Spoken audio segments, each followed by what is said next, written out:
Formulation of emulsions. Friends, how are our emulsions made? How can we make emulsions, right? So, to make an emulsion, we first need some components, right? We need 3 components. First, our liquid one, which will be our aqueous fuzz. For example, water. Second, our liquid 2, which will be our lipid fuzz. For example, mineral oil. Third, our emulsifier, such as a surfactant. Right? Now, we have 3 methods for making emulsions. Right? First, the dry gum method, also known as the Continental method. Second, the wet gum method, popularly known as the English method. And third, the bottle method, also known as the Forbes method. Right? So, in this video, we'll talk only about the dry gum method, i.e., the Continental method. In the next video, we'll talk about both the wet gum and bottle methods. So, friends, our dry gum method is right. We also know this as the Continental method, right? This is used to make our primary emulsion, right? Or to make gum-type emulsions, right? So, to use the dry gum method, you'll need oil, water, and gum. Right? Oil, water, and gum are required in a ratio, right? The ratio will be 42:1, right? That means we need 4 parts oil, 2 parts water, and 1 part gum, right? That means if we take 4 grams of oil, right? So, here we need 2 grams of water and 1 gram of gum, right?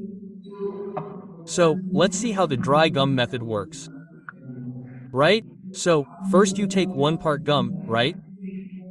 And add it to 4 parts oil, right? Add 1 part gum to 4 parts oil and ferment it in a mixer, right? To saturate means to combine it, to mix it, right? With viscous stirring. Once it's mixed and forms a gummy acetate type product, right? Then we can add 2 parts water, right? 1 part gum and 4 parts oil will combine to form a gummy acetate product, right? To which we then add 2 parts water, right? That's why we call this process the dry gum method. Why? Because first, we mixed 1 part gum with 4 parts oil, right? We didn't mix it with water first. We mixed it with oil first. That's why we call it the dry gum method, right? So, we mixed 1 part gum with 4 parts oil. Saturate it. Then we'll add 2 parts water.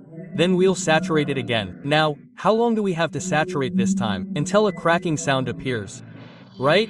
Once the cracking sound appears, it means your emulsion has formed, okay? Your primary emulsion has formed, okay?